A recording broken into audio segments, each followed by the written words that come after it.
Hi, everybody, and welcome to today's webinar, Let's Talk About Prevention.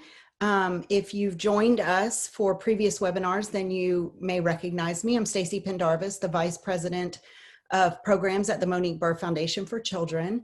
And on behalf of the entire MBF team, I want to welcome everybody to today's session. We're really excited to hear this speaker and learn more about trafficking and how we can all work to prevent it. I'm going to introduce you to her in just a moment, but first, if you are new to our webinar series, just a little bit about MBF, the Monique Burr Foundation for Children. We are an organization whose mission is to provide the best comprehensive evidence-based and evidence-informed youth-focused prevention, and it's comprehensive, so we cover bullying, cyberbullying, all types of child abuse, exploitation, trafficking, and in older grades, we also cover relationship abuse, sexual assault, and that sort of thing. We decided to do this webinar series at the beginning of summer because so many conferences were canceled and we wanted to be able to continue our own professional development and thought a webinar series was a great way to bring you guys professional development as well. So hopefully you enjoy today's presentation. The feedback that we've been getting on our series and our speakers has been amazing. So I'm sure today will be as well. Just a note, Dr. Greenbaum, who is our speaker today, has provided her PowerPoint slides as a handout, and those will be on the resource page. You will get an email within 24 hours after the conclusion of the webinar that will have your certificate that you can download. It will have her PowerPoint slides and some additional resources as well. So let me introduce our speaker. Dr. Jordan Greenbaum is a child abuse physician who received her degree from Yale School of Medicine and is board certified in anatomic and forensic pathology. She served as the medical director of the Child Protection Program at Children's Hospital of Wisconsin from 2001 to 2006, and the medical director of the Stephanie V. Blank Center for Safe and Healthy Children at Children's Healthcare of Atlanta from 2006 to 2015. She currently works with victims of suspected physical, sexual abuse, neglect, and sex trafficking at the center. In addition, she is the medical director at the International Center for Missing and Exploited Children on their Global Health Initiative. She is a past president of the American Society on the Abuse of Children and currently serves on the executive committee for the Ray Helfer Society. She is also a longtime member of the International Society on the Prevention of Child Abuse and Neglect and helps lead their anti-trafficking initiative. Dr. Greenbaum provides trainings on all aspects of child maltreatment for medical and non-medical professionals locally, nationally, and internationally, and her research interests focus on child sex and labor trafficking and child sexual exploitation. We are grateful to have her here with us today to help educate us all about trafficking. So thank you, Dr. Greenbaum, for joining us and for sharing your time and your expertise, and I will let you take it away. Thank you so very much. I truly appreciate the being asked to be here today, and thank you all for joining. I hope this will be an interesting hour. I'm going to share my screen, and we'll get started. Okay, I'd like to talk a little bit about prevention and early recognition of child trafficking, and we're going to cover both labor and sex trafficking, but because we tend to identify sex trafficking more often, I'll focus a little bit more on that. This information and other resources comes from the Institute on Healthcare and Human Trafficking. If you are at all interested in learning more about human trafficking, this is a good resource. It's an online resource at this website, and it provides a lot of information about adult and child sex and labor trafficking. So it may be of use to you if you're interested. I'm hoping at the end of this presentation, you'll recall the risk factors and some of the potential indicators, as well as some of the health consequences of child trafficking. And be aware of some common recruitment strategies that may be seen so you can pass this information on to children and parents. That you'll recall strategies to prevent victimization and be aware of what you should do if you suspect trafficking, what appropriate referrals and reports. So just to make sure we're all on the same page, I'm going to review the federal definition of human trafficking. Keep in mind that every state has their own definition, their own law, so things vary a little bit by state, but they're very close to the federal definition, which has three components. To say that somebody has been trafficked, you need to show an action, a means, and a purpose. And this is a little bit like an a la carte menu. You have to demonstrate that one of the actions has occurred. Somebody is recruited or transported or obtained somebody else using force or fraud or coercion. And the coercion can be subtle, psychological manipulation, or it can be more obvious, keeping somebody's passport and visa so they no longer have identification, for example, for the purpose of exploitation. And this third column here really breaks down to two types of exploitation: labor and sexual exploitation. So forced labor or forced commercial sexual exploitation.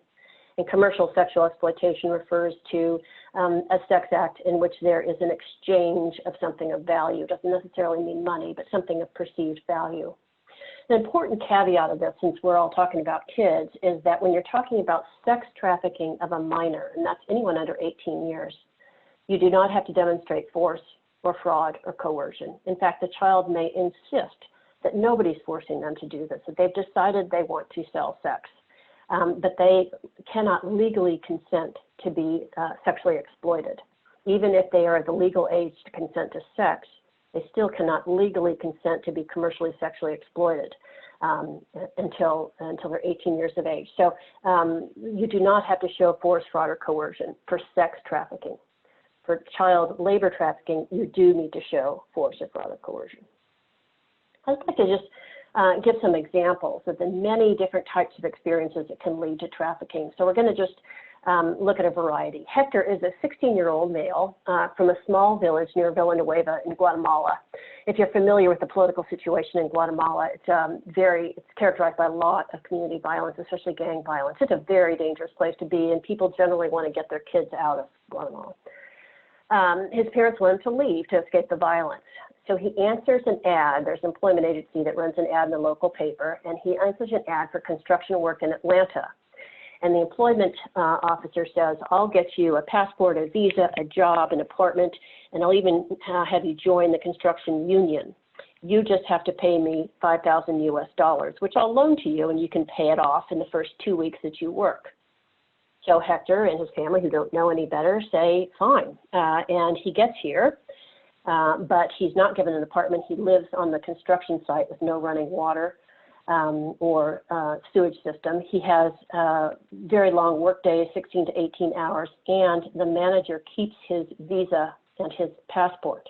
So he cannot leave because he has no documentation. He's a victim of labor trafficking. And then we have Pat, a 17-year-old transgender girl who ran away from home to escape her mother's drug addiction and mother's very strong emotional rejection of Pat's transgender status. So Pat lives on the streets, exchanges sex to pay for food, for hormones, for clothing. She does not have a trafficker like a pimp. She does this on her own, but she's 17, so she's not of age. She's not 18, so she's a victim of sex trafficking. Then Louisa is a 10-year-old female whose mother lost her job during the COVID pandemic. Mom was working at a diner that closed down, so now the family's facing eviction. The mother tells Louisa to just go with the landlord and do whatever he wants. And so twice a month she has to go with the landlord, where he takes her to his apartment, he sexually molests her and forces her to do sex acts on a webcam, providing live web stream sex acts to buyers. So she's a victim of sex trafficking. And finally, Sophia, a 14-year-old female. She has a boyfriend. He happens to belong to a gang. And she is very much affiliated with this gang because she loves her boyfriend, and she has a lot of abuse and neglect at home. So the gang and her boyfriend make her sell sex at a local motel as part of her affiliation. That's what she's expected to do. So she is another victim of sex trafficking.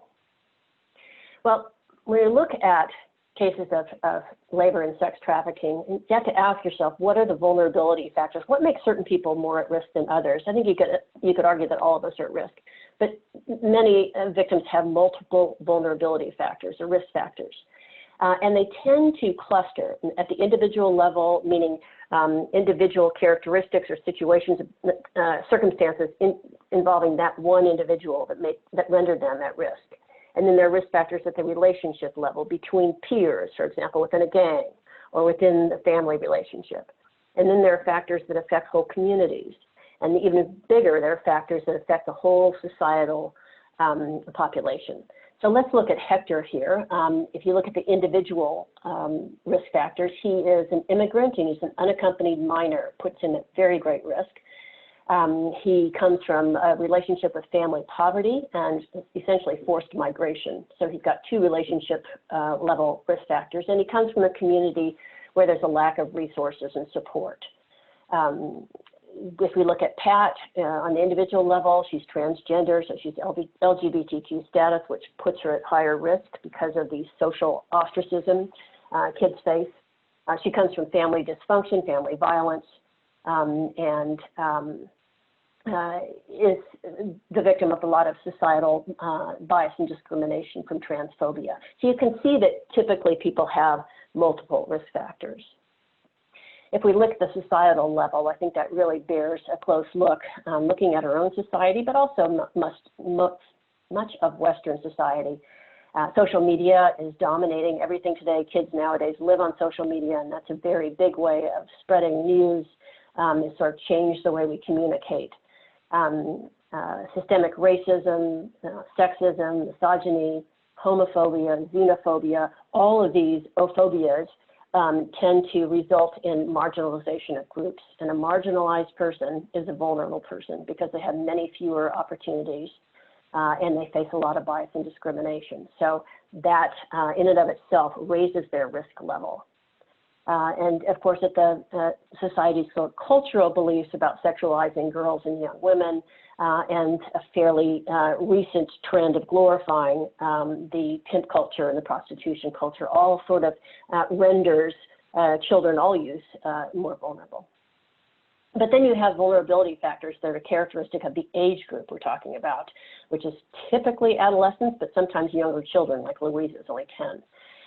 But especially with children and teens, they tend to use poor judgment. They don't have the life experience or the brain development to be able to sit back and assess the pros and cons, the risks and the benefits, and put off a decision until they've really thought it through. They want to fit in. They want to take risks. They want their independence, and so they tend to take risks and engage in risk-taking behavior. So all of these things are sort of age-related vulnerability factors that render adolescents particularly at risk for both labor and sex trafficking. There are a lot of pathways to entry. So as we've seen, Hector answered a job ad, so he was sort of recruited through a false career advertisement, whereas in many cases, children are recruited by other children. They may be recruited by a friend or a classmate or a boyfriend. Often a trafficker will send one of their kids into the school to recruit other kids. There may be seduction and coercion, like Sophia's boyfriend. In some cases, there may be sexting, and so somebody sends a sexual photograph of themselves and then gets blackmailed by the other person who's received it and is forced to do sexual things and be exploited through sextortion. So there's lots of different ways of trafficking sort of coming to fruition. Intrafamilial trafficking is very common as well. So these are some of the things that kids might hear. You know, if somebody is trying to recruit Hector or somebody else into a job, and they say, show your family what you can do. You can be a man. You can take this job and earn good money. You can support your family. Show them what you can do, and sort of push them to make a quick decision and accept a job. In many cases of this romance seduction type of sex trafficking recruitment, the trafficker will pretend to be, often it's a boyfriend, and will recruit the girl who thinks she's in love with him, and he'll say, if you love me, you'll do this. We don't need to do it. We just need a little bit of money. If you love me, you'll have sex with this other guy. It's fine. Everyone does it. Nothing, no big deal. You can trust me. If you trust me, you're right. You trust me? Yep. Well, then do this. Those kinds of things. In some cases, people will exploit the fact that a child has been sexually abused in the past and say, well, you know, why give it away? You can make some real money having sex with people. So they can sort of take advantage of people's vulnerabilities. If you are an adult working with children, adolescents, or preteens, there are some possible indicators that a child may be a victim of sex or labor trafficking, and none of these are diagnostic. All of them are fairly nonspecific. There are a lot of reasons why a child may stop going to school or start doing more poorly in school that have nothing to do with trafficking. But if you notice them, especially changes in behavior, these indicators may signal to you that perhaps you need to think about the possibility of exploitation, either through labor or sex, or sometimes both. So if a child has been going to school and suddenly stops going to school, or is increasingly truant, they come late, they sleep in class, possibly because they've been up all night.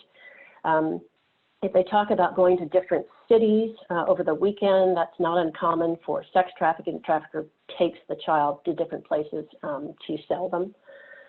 Any sudden change in behavior or dress, or different set of friends who may be more fast and risk-taking, that may be a concern. Or in some cases, the child may be exhausted and just be very inattentive, sort of forgetful. They're very exhausted, or they're very anxious and distracted with what's going on in their head, so they're not paying attention to what's going on.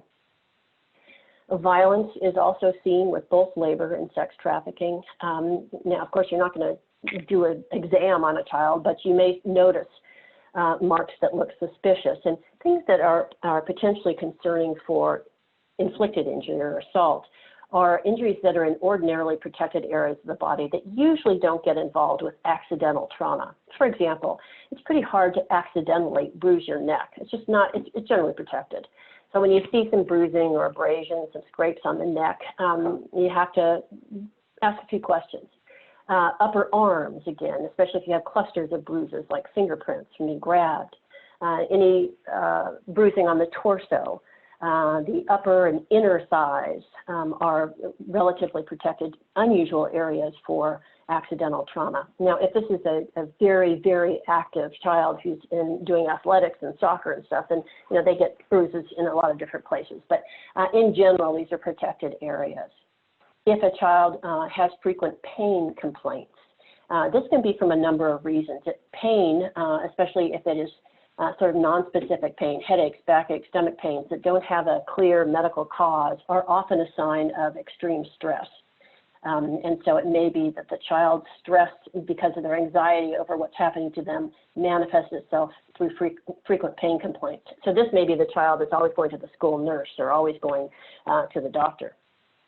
Also, pain can be from real injuries that have either not been treated or been treated insufficiently, or they may be injuries from repetitive motion, especially in labor trafficking, where there's one motion over and over and over in the production line. You can get chronic pain that way.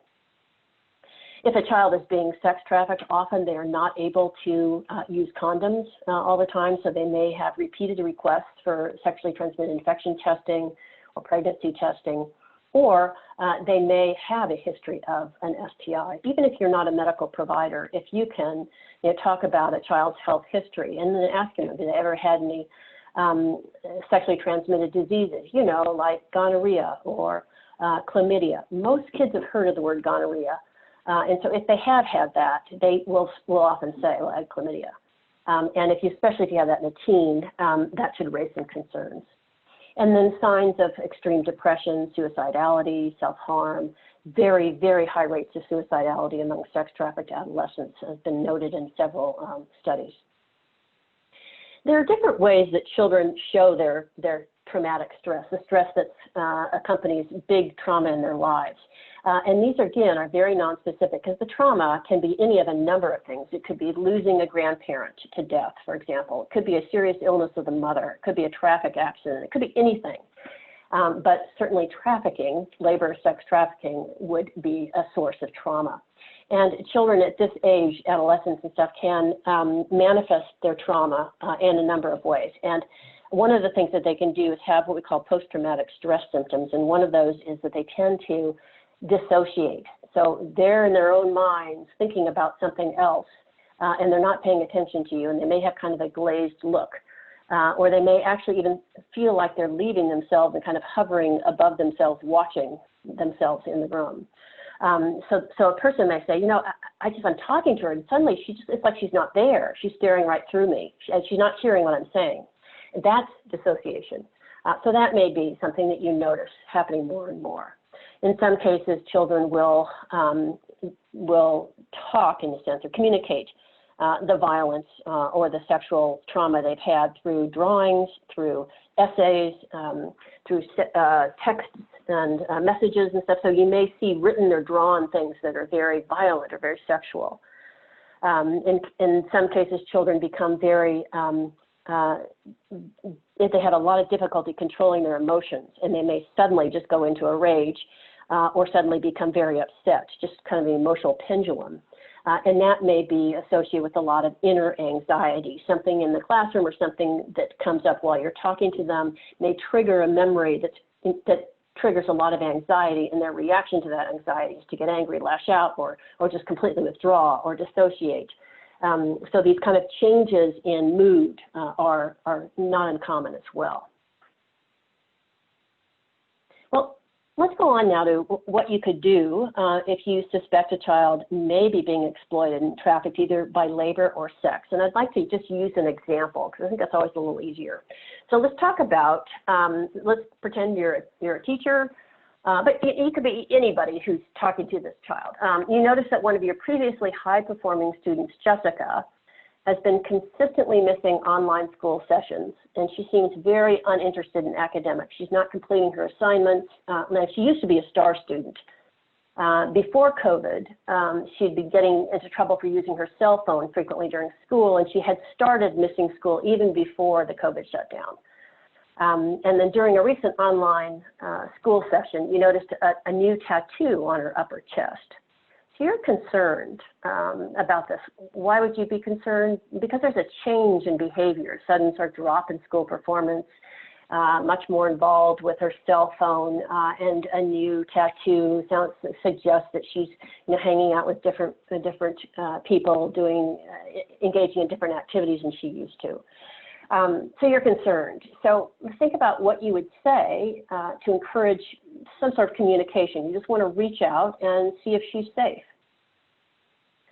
Well, let's think about this for a second. Well, let's say we're in the school year and the COVID is still requiring online education. So you may, want to say to her at some point to arrange a check-in with her, an online check-in. So that's just you and Jess speaking online. And let's say you set up this check-in and she gets on Skype or whatever, using Zoom, whatever it is, the school platform. And the first thing you'd want to do is, assess the safety of the situation. Is she somewhere where she can speak privately? Can she go somewhere where she can speak privately and nobody's listening? So sort of assess the situation. Let's say she says, yes, nobody's home now, I'm home alone. Then you might want to start talking and then just sort of bring up general questions about, wow, there's so much going on with COVID. How have things been with you? Wow, we've been out of school for whatever it is, 3 months, 4 months. How has it been for you? And asking about that may open the door for her to say, it's terrible, da, da, da, and that may sort of lead you through open-ended questions to get to what's going on. But let's say that it doesn't. Let's make this a little hard for herself. Let's say Jessica, she's 15, so she says, okay, it's all right, and then she doesn't say anything more. So you could sort of press on, what do you find, what do you do during the day, and how do you communicate with your friends, that kind of thing. So you can, just try to get her to talk a little bit. And then you might say, I've been a little concerned, and I wanted to ask you a couple of questions because of my concern. You don't have to answer these questions. You can choose not to, but I'd like to ask them if I may. Is it okay? Yes. So then you say, I noticed before COVID that you had started missing some school, and now since the shutdown, you're having some difficulty handing in your assignments. And sometimes when I see that with kids, it's kind of change in behavior. Sometimes it means that a child has gotten involved in something that may be sort of overwhelming or become very uncomfortable. So I'm a little concerned that may be happening to you. What do you think about that? She says, well, she kind of hems and haws, doesn't give you much. So then you could say, okay, you talk on for a few minutes, and then you could say, well, I noticed you have a new tattoo there on your chest. I can't see, does it say something? Yes, it's the letter J. So then there's your opening. You can say, well, what does J mean? Oh, that's my new boyfriend. Oh, And you're not going to want to say, now, who the hell is this guy, and how old is he, and what's he doing to you? So instead, you'd say, well, so he's a new boyfriend. Does he go to our school? No. Oh, how did you meet him? Through social media. And then she goes on to tell you, and you ask open questions. Tell me about him. Tell me what you like about him. Tell me what you guys do. You know, very open-ended. And she gets to the point where she's saying that she likes him very much because he's so much more mature than the boys at school. And well, he should be because he's 25. And he takes her places. Even during COVID, she sneaks out the window and she'll go meet up with him. And so you're listening and you say, well, is there anything that you do with him that you don't really feel comfortable with? And she said, well, sometimes he puts pictures of me on the internet, and then these guys will answer the internet, and I have to go do stuff, is what she says, do stuff with them. Now, are you concerned at this point? Yep. I think we all would be concerned. What would you do to a disclosure sort of like that? You've got it concerned. You're not absolutely sure of all the details, but you've got a lot of concerns going on here. So if you need to ask any more clarifying questions, you'd make them very open-ended. Tell me about doing stuff. What is that? I'm sorry, I don't know what that means, that kind of thing. But you don't need to ask any more questions than enough to get you to the point where you know you have to act. You have a reasonable suspicion, so you need to take that next step and follow. If you're in a school, you need to follow your school protocol and make a report. But first, you need to stay very calm. Don't show your horror or your disapproval. You want to be very calm, very accepting, very open, and non-judgmental.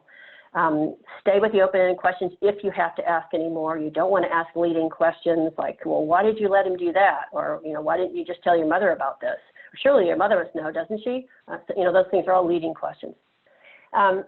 So you would want to talk to her about your need to talk to who, if you are in school, you need to follow your school protocol, which may be telling the counselor who makes the reports. You need to talk to her about that and be very transparent, following whatever protocol that you have in your organization. But the end result would be making a report to either a designated delegate within your organization or to Division of Family and Children's Services and law enforcement. Let's take another example. After a health class focusing on child sexual abuse prevention, Louisa, remember Louisa, the 10-year-old who's being sex trafficked by her mother with the landlord. Louisa comes to you and tells you about her visits with the landlord. She's visibly upset. She's just had a health class to talk about body safety and your body's your own, that kind of thing. And so she's visibly upset. What do you think Louisa is feeling and why do you think she's upset? Well, she could be upset for a lot of reasons. She may now realize what's going on and realize that that is wrong, and she's feeling very confused and betrayed that her mother has made her do this. She may be feeling ashamed. She may be feeling guilty. She may be feeling afraid. All of these things could be going on together at once. So the child is visibly upset. Well, what are we going to do? Here are some things that you can think about doing. And the primary thing as the first responder, what you are, is to reassure the child. Thank them for telling you about it. Acknowledge that it takes a lot of courage for them to tell you about it. You're really glad they did. They're not in any trouble. They did the right thing by telling you. Acknowledge their feelings. I can see this is really hard for you, Louisa. Would you like to sit down, or would you like to go for a walk or have a drink of water? Be very clear that you're here to support them. Again, you only ask questions if you need to know whether there's the possibility of abuse. And it seems pretty clear from what Louisa said that there is. You don't really need to ask a lot of questions. Support is going to be your main goal. The things you want to avoid are making promises you can't keep. You would not want to say, I'm going to get others involved and we'll keep you safe. This will never happen again. Because we don't know what's going to happen the minute she leaves your presence. We have no idea of predicting the future, so we don't want to make promises we can't keep. We don't want to blame or shame the child in any way, even indirectly. So be really careful with your words. So you wouldn't want to say something like, well, why didn't you tell him no? Or why did you go with him? You don't want to react with shock. I can't believe your mother did this. because your perception of the mother as being very wrong and hurting her child may not be at all what the child perceives. They love their mother. They're confused. So we don't want to denigrate her or confuse the child. Just sort of accept the child's perspective and don't assume that their perspective is the same as yours. Those are just a few things to think about. Try to avoid saying things like, why'd you go with the landlord? Why didn't you tell someone sooner? Wow, this has been going on for 3 months. Why didn't you tell me? People are, especially parents, are very often so traumatized by what the child has said that they'll say, why didn't you tell me? And then that sort of indirectly, they don't mean to, but it indirectly blames the child. So we want to stay away from that. For example, if you have Pat who's run away from home, saying something like, you ran away from home? It was a good home. What did you think would happen? Really implies some blame and is going to not only shame the child, blame the child, make them feel really bad, but they're also going to shut down and not feel like they can trust, and they won't tell you anything more. Giving free advice, you should leave that gang, Sophia, just leave it, is not going to help. She's going to think this woman, this man doesn't know what they're talking about. They don't know my life. I don't know why they're saying this, and then she'll shut down. Questioning them, making them feel stupid. Oh, come on, Hector, you really believed what he told you when he said he was going to do all of that and get you a good job and an apartment? Are you kidding? That's terribly shaming and belittling. And they've been, people who have been trafficked have been belittled and shamed and blamed for a very long time. And then again, leading questions you want to stay away from. Well, you must have said no, didn't you? Surely you didn't agree to that, did you? You're implying by saying didn't you, you're implying that you expect them to say a certain answer. So those are the things to try to do and not do. Let's look a little bit more closely about working with a traumatized child or youth beyond just the disclosure. There's much more to that after the disclosure comes to light. So what can you do? I think there are a couple of things to think about. There's a strong movement to implement the strategy of interacting with traumatized children and adults using what's called a trauma-informed approach. It's a whole strategy of talking to a person, whether they're your patient, your client, your student, whatever the relationship is, that you're talking to somebody who's been traumatized, adult or child. And when you use the trauma-informed approach with a child, one of the key caveats of this approach is that the child's best interests are the highest priority. So I have to think, what is going to be best for Louisa? Like I may, as a counselor or a doctor or whoever I am, law enforcement, I may have my own agenda. I need to ask Louisa questions. I need to talk to her mother. Got all these things that you got to do. Everybody's got different things. Law enforcement has their agenda. The pediatrician has their agenda. Child Protective Services does. The teacher needs to find out certain things and follow their protocol. But all of our agendas have to take second place to the best interest of the child. And whenever we can honor the child's desires and respect their desires, we need to do that. So if Louisa says, if I as a doctor think she needs to have an exam of her genitals and some testing for sexually transmitted infections, if she says, no, I'm not, unless there's a medical emergency, I'm not going to override that. So we need to say, work with the child, explain why we want to do what we want to do, try to explain things, but we don't want to force them, and their needs have to take highest priority. We also need to consider culture. So how you, me, anyone else deals with Hector's situation is going to be much different than how we deal with Louisa's situation. There's a difference in age and a big difference in culture and a difference in experience. So we have to be as sensitive as we can to cultural views, which may significantly impact the way Hector sees his situation. And then finally, we have to consider the impact of trauma. If Louisa, let's say, or I'm picking on Louisa, let me pick on somebody else. Sophia, let's say, is she comes to the hospital for an examination after the police find her in a hotel, let's say, during a sting operation. They bring her to the hospital, and she's very, very belligerent and aggressive with me. I'm the nurse on call doing an exam. I need to step back and say to myself, why is she acting this way? This is not an appropriate behavior for an emergency department where somebody's trying to help you. So there must be a reason for that, and it may have to do with what she's been through, the impact of trauma. I think we all know that if you have had a major traumatic event, that's really going to influence the way you see yourself and the way that see the world around you. If you've been robbed last night, you no longer feel so powerful and self-assured, and you don't see the world as a safe place. Similarly, children who have been traumatized with trafficking have had a tremendous amount of trauma. That's really altered the way they see adults, any adult, the way they see authority figures, and the way they see themselves. And so their behavior is going to reflect those altered perceptions. So the thing that we can do is I can step back and say, as the nurse facing her belligerence and aggression, I can step back and say, why is she acting like that? There's a reason for that. And it may be, in this case, that she's trying to reduce danger and survive. She may have learned that aggression and belligerence is the only way to keep people away from her, keep people from hurting her. The best defense is an offense. And so that's what she's doing here. She doesn't trust me. She doesn't know what I'm going to do, so she's going to try to keep me away. Other behaviors may be functioning to reduce loneliness or engage somebody.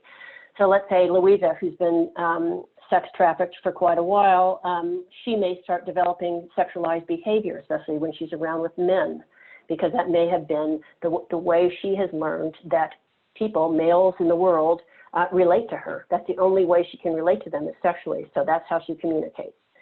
So keeping in mind that a lot of a child's behaviors, their actions, their thoughts, the things they say may reflect their reaction to trauma. It really makes it easier for us to deal with that behavior. Going back to the emergency department scenario, if I thought, if I'm standing there and she's yelling at me or being something sort of sarcastic, it would be very easy for me to be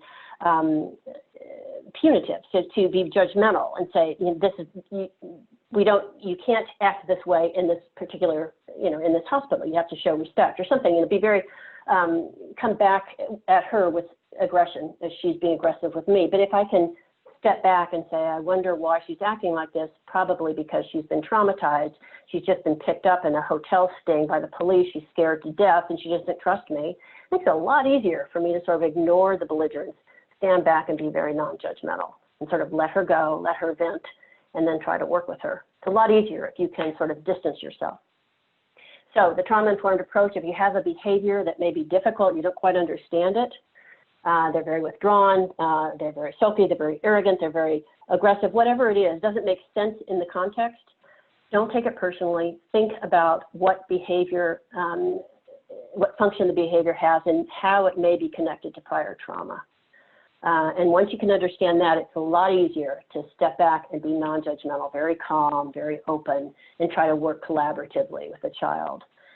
Try to make it clear that you are working with them, working for them, not you're not out to hurt them. Keep in mind also, if you are an investigator, prosecutor, healthcare provider, anyone, counselor, that talking about trauma can be very stressful. And I sort of alluded to that earlier when I was talking about how kids can express their trauma. They can get triggered by certain things in the environment. So a color of a man's beard, or certain smell, or certain noise, or certain situation, or certain feeling the child has of being uncertain of what's going to happen. All of those multisensory things can trigger a memory of the trauma, and that can sort of send the child spiraling into anxiety and fear. So we want to try to minimize the stress when we're talking to a child about trauma. Unless you are doing a therapy session and the whole object is to talk about the trauma, that's different. But for the rest of us, we want to try to minimize the stress related to trauma if we have to ask questions. So if I'm asking questions as a medical provider, I'm going to find out all the information I can from trusted individuals, the police who brought in Sophia. I'll ask them what they know, what they've already asked her, so I don't have to ask her the same questions. I'll try to minimize my questions to focus only on what I need to do my job, which would be to assess her health and her safety and her well-being. So that really helps minimize the possibility of re-traumatizing somebody. The other thing to keep in mind is that, and this took me a long time to really realize, that a person who's been victimized is much more than a victim. And we tend to see a traumatized person as a victim. Oh, God, that's so sad. Oh, God, that poor child. And those are all very legitimate and very real. But we also have to acknowledge that the child or the adolescent is not just a victim, they're also a survivor. They've been through that terrible trauma and gotten to the other side of it, which says a lot about their inner strength and their ability to survive and cope with danger. So we need to acknowledge that. And part of a trauma-informed approach is focusing not only on how the child has been victimized, but also on their strengths and their resilience. Now, let's say a child is telling me about being raped by a buyer. And so this is a boy, he's telling me about being raped. And while he's telling me about it, his voice gets very soft. And he no longer makes eye contact, and his foot starts twiddling. I can see something's going on. What do you think's going on? He's reliving that whole situation. He's talking about it, he's reliving it, and he feels very much the victim. He's out of control there in that situation. He's being dominated and hurt by somebody else. He's very scared. He's right back there in the rape situation. And so he's not feeling resilient. He's not feeling like he has strength. So what we can do is sort of step back, help bring him back to the present, say pause and say, I can see this is really hard for you. And I can imagine it was really a difficult situation. I really see that it was hard.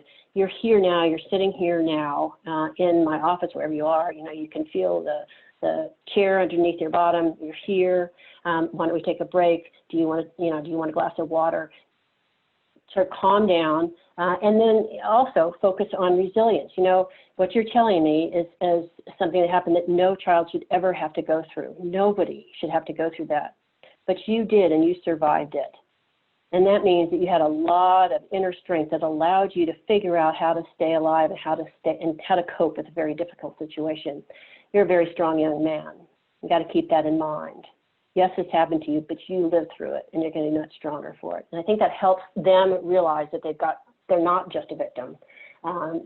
Other things you can do to sort of focus on resilience and empower the person is to try to give them choices. Empower the child or the teen in any way you can. So if you are going to talk to a child, let's say you're, a police officer or the prosecutor. So you want to talk to the child about what's happened. So you go into your office, you go into the interrogation room, wherever you're doing it, and you offer them, let them choose the seat. Where do you want to sit? It doesn't matter to you whether they sit in the left chair or the right chair, doesn't matter, but let them have the control. Would you like something to drink? Are you warm enough? Those kinds of, would you like this? What would you, I need to know something about you. Where would you like to start? Those are things that you don't care what the answer is, so you can give them control, and that allows the person to feel a little bit more in control of the situation and a little bit better able to trust you. If you get to the point where you are, you have to make decisions about the child's safety and whether that is making a report to the school counselor and then to Child Protective Services or calling the police or whatever it is that you have to do. It's really important to empower the child and allow them to be involved in the decisions as much as you can. There are certain things that are not negotiable. If a child has to go into foster care, you can't very well say, is it okay if you go in foster care? Because they're going to say no. But if you can explain the reasons why you need to do what you need to do. Even before that, ask them what they think would be most helpful. I'd ask Sophia, what do you think would be most helpful? Now that you're here, the police have brought you here, I'm really concerned about your safety. What do you think would be most helpful for when you leave here? And she may give me good information or not give me anything helpful, but then I can say, it's important for me to know, you're an expert on yourself, you know about yourself, so you tell me what you think. She does. Then I say, I have a few ideas myself. Would you like to hear them? She's not going to say no, so she'll say yes. So then you can sort of try out your ideas. And when she gets to, when I get to law enforcement, I call law enforcement, perhaps she gets very, if she objects to that, then I need to sort of explain again why I need to do it. And then, say, unfortunately, I have to do it. It's not something I can be flexible on. I have to do this. But there are ways that we can do it that you can take control of the situation. Would you like me to call the police? Would you like to be with me when you call the police and be on speakerphone, or just have me do it? So you're giving the child the control. We have to call the police, but how are we going to do it? And that is very empowering. Just to wind up, these are reports and referrals if you're in Georgia. We're mandated reporters for child trafficking in Georgia. So if you're a member of a school staff, your school's going to have a reporting protocol. So just follow that. It may be, the counselor, some child protection officer who makes the report. But ultimately, when we're concerned, we have a, quote, reasonable suspicion that a child is being trafficked, we need to make a report to authorities, and that involves calling Division of Family and Child Services as well as law enforcement. If you have a child who is in Georgia and you suspect child sex trafficking, you also call Georgia Cares, which is the state organization that sort of does intake and management of all suspected sex trafficking victims who are less than 18 years of age. So making a report to them, they can open the case and start assessing for needs.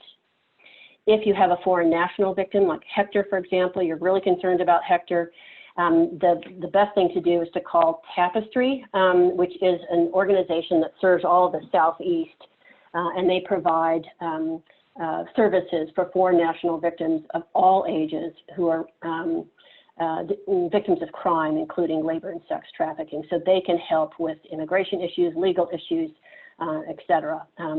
So you have to call other people as well, but make sure that you make one of your calls Tapestry. Most children or even adults who are trafficked have immense needs. Think about Hector. He's alone in the United States. He's removed from the situation, so now he has no housing, no skills, no anything, nothing.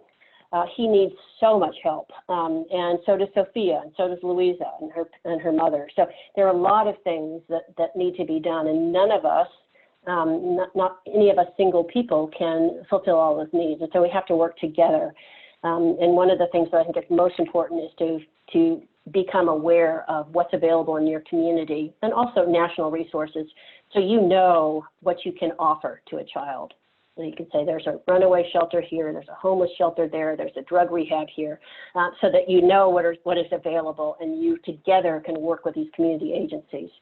Child Protective Services knows a lot, but they don't necessarily know all of the resources. So it really takes a multidisciplinary approach. Most children who have been trafficked, sex or labor trafficked, will need medical care if they are willing to accept it. So this may be, in the case of sex trafficking or sexual exploitation, a medical evaluation by a sexual assault nurse examiner, or if you're in the Metro Atlanta area, coming to the Children's Healthcare of Atlanta Child Advocacy Center, either one. They will also need a medical home for the future. Most children and adolescents, or very many of them, will not, once they are removed from a trafficking situation, they will often go back to it. So they'll not remain outside the trafficking, they'll often go back to it for one reason or another, a lot of different complex reasons. They'll re-engage in it. And so if they're run away, they're living on the street, they're getting trafficked, they need to have some place, some public health clinic or teen clinic or Planned Parenthood where they can go, free medical care, and they can get STI testing, HIV testing, et cetera, et cetera. And most children who have been trafficked are going to be very, very traumatized by it. So having them get an assessment, a mental health assessment, will be very helpful as well to determine what, if any, therapy may be needed. A critical resource, you're going to forget all these resources, but one thing to remember, maybe take a picture of the slide, is the National Human Trafficking Resource Center. Wherever you are in the United States, you can call this trafficking hotline any hour of the day and get information that's specific to your local area. They have an enormous national database of resources for most big cities and towns, so they can tell you what's available. They can also have interpreters. If the child wants to talk to somebody but doesn't speak the language, they have interpreters. And they can talk to the victim. They can also talk to you and tell you what kind of questions you need to ask, what you need to do to help you through the whole referral system. Very good resource. For those of you who are in school, your school is going to need to have some sort of a protocol for responding to suspected trafficking. And keep in mind that we're not only dealing with potential victims of trafficking who are students, but also people who may be recruiting. The students may be recruiters for traffickers, so they may be sort of on both sides of the fence. So they can be a trafficker, a recruiter, or a victim. So the school needs to know how it's going to respond to all of those circumstances. And fortunately, there is a big resource called Human Trafficking in America Schools, which is easily downloadable. It kind of guides you through protocol development. And then finally, I just want to end by talking a little bit about prevention. There are ways that you can try to prevent human trafficking with children and adolescents, and a lot of it is offering resources. If a child has one or more risk factors, they're LGBTQ, they're a runaway, they have a lot of abuse in the home, they're suicidal, offering them hotlines, offering them community resources to address those vulnerabilities may be what it takes to keep them away from exploitation, make them less vulnerable to exploitation. You can also educate a child about common strategies for recruitment and trafficking, internet safety, because a lot of times the internet is involved in recruitment. So giving safety tips, talking about healthy and unhealthy relationships. Those kinds of things can help lay the groundwork for resilience that'll give the child the tools to resist very high-risk situations. These are some local and national resources. When you download this PDF, you can see them. They're national resources that can be very helpful. And then you also might want to practice role play. If it's your child or your student, just pose a circumstance. A stranger starts chatting with you in a store and offers you a job. Sounds too good to be true. What do you do? And sort of walk the child through how they might respond so they actually role play. So just to end, I just want to end by saying that labor and sex trafficking are major problems, especially sex trafficking in adolescents.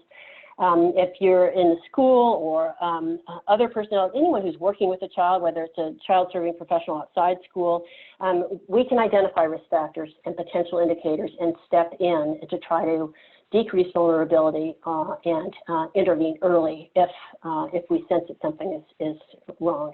Healthcare resources are critical, especially mental health. I think is extremely critical because so many of these kids are terribly traumatized. You'll be able to download some of these references if you're interested. And there's actually another whole program available at the Child Protection Center here that has programs for students on child sex trafficking. And if you're interested in that, you can contact Casey Bain as well.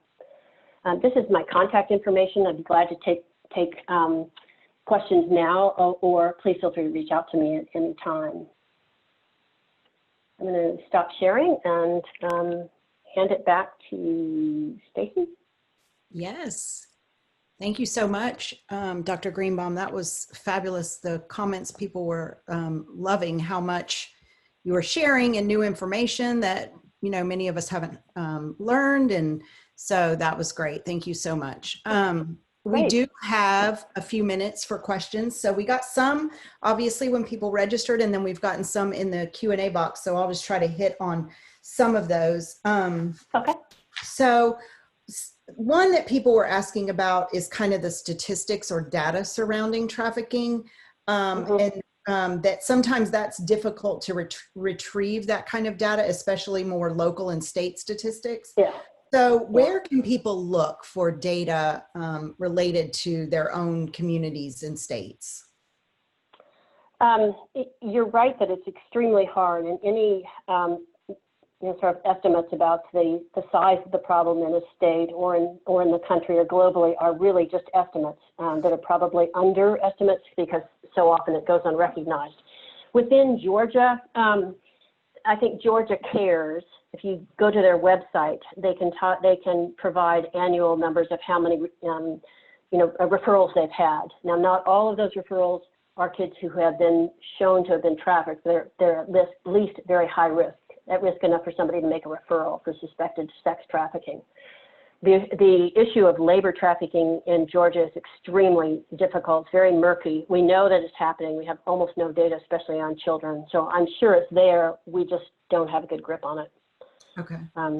Along those lines, we got a question about labor trafficking in communities, in religious settings, in volunteer settings. So someone asked, in those communities where you kind of have issues of parents' rights, First Amendment's rights, everything kind of colliding, what are your comments on that? I think that, it gets a little complicated, but the UN defines labor, child labor, as being different than a child job. Child job could be, doing the dishes at night, or having, a 2-hour day job in the ice cream parlor. But child labor is anything that interferes with the child's health and growth and well-being and development. And then when you can get into hazardous labor and forced labor, they are what they sound like. But even if a parent is doing the forced labor, that can be certainly exploitation and abuse. If, for example, they're forcing their child to work very long hours in the home and not letting them go to school, or making them work for 10 hours after coming home from school, going to bed very late. Whether they're working in the home or doing other things, that can still be, it's harmful to the child, so still needs to be addressed. Right, okay. What about, several people asked kind of what is being done nationally as far as trafficking? What is the Justice Department doing? Are there any laws that are pending that would help with trafficking? Yeah, I think states differ in their response. So some states have really good progressive laws that criminalize, make the punishment for trafficking very strong and help provide services for kids and victims. Others are less, have more or less developed laws. The Department of Justice has a lot of grants that they have to fund task forces within law enforcement that may be citywide or statewide task forces that are devoted to human trafficking. So they're getting a law enforcement response, and they do a lot of training of these police officers to make sure that they, learn about how to investigate these cases. There's also a lot of funds and projects for victim services around the country, trying to figure out what is the best way to offer services, especially for children, well, for adults as well. What is the best way to help them to recover from the trauma of this? So there's a lot going on. There's a lot more to be done. Specifically, I think one of my biggest concerns is that we don't know what's effective and what isn't. There's been a tremendous growth of programs offering victim services, but very few of those programs actually have formal evaluations that show whether or not they work. So that is the next step. Okay. And then a couple of clarifying questions. So somebody was asking about your example when the minor is the one that's trafficking, that's, selling themselves for sex for support on the street or whatever. But if there's not an adult involved in the trafficking, what is the consequence to the child? They ask, do they face the consequence, or will social workers, law enforcement, et cetera, take a holistic look at why it occurred? That's such a great question. 10 years ago, the child would have been charged with prostitution, but hopefully that's becoming much, much, much less common. And a lot of states have passed laws saying that a child should not be charged with prostitution, that they're seen as a victim. And in many states, there are laws that sort of also don't charge a child with offenses that are related to the trafficking. If the trafficker made somebody shoplift, for example, it's occurring within the trafficking situation, so they wouldn't be charged for that. So gradually, there's been a real culture shift. And there's much more tendency to see the child as needing services as a, quote, victim, even if the child doesn't see themselves as a victim, but they need services rather than being thrown in jail. Is there some place that people can go to learn without having to go to a variety of different state sites? Is there some place that we can go to learn about different state laws and which states have stronger laws? And Great. Is that one of your resources? I think it is, but if not, it's called Shared Hope International. Okay. Shared Hope International, and they do a report card for states about all their trafficking laws. So that's a great place to go. That's awesome. Thank you. And then somebody also asked for another clarification. When a report is legally required, the speaker is advising to inform the child. What about parents? Do we inform them also? And it really is situation dependent. If you suspect that the parent is trafficking, then that's going to be a whole different thing. And you really, your response has to be whatever is in the best interest of the child. So, we try to get the parents involved if they're non-offenders, but we try to, they're going to get involved as soon as we call the police are going to call the parents. So the parents are going to realize it anyway. Okay. So usually, if the parent is not an offender, I would sit with the child and say, they're going to find out about it even if you don't want them to. So how are we going to handle this? Do you want to tell your parents? Do you want me to tell your parents? How do you want to take control of this? Okay, that's great. So we're almost out of time. As we end today, I want to say thank you again, Dr. Greenbaum, for sharing your time and expertise with us. And thank you, everyone, for joining us today. Thank you so much. If we have questions, I know you've shared your email. It's here on the screen. If there were specific questions that people had that we didn't get to, Dr. Greenbaum has graciously shared her email, so we can ask her directly. And with that, I will just say thank you again, everyone, for joining us. Thank you, Dr. Greenbaum. And we look forward to seeing you next week. Same time, same place, and another webinar. So thank you, everybody. Have a wonderful day. Thank you so much, everyone. Take care.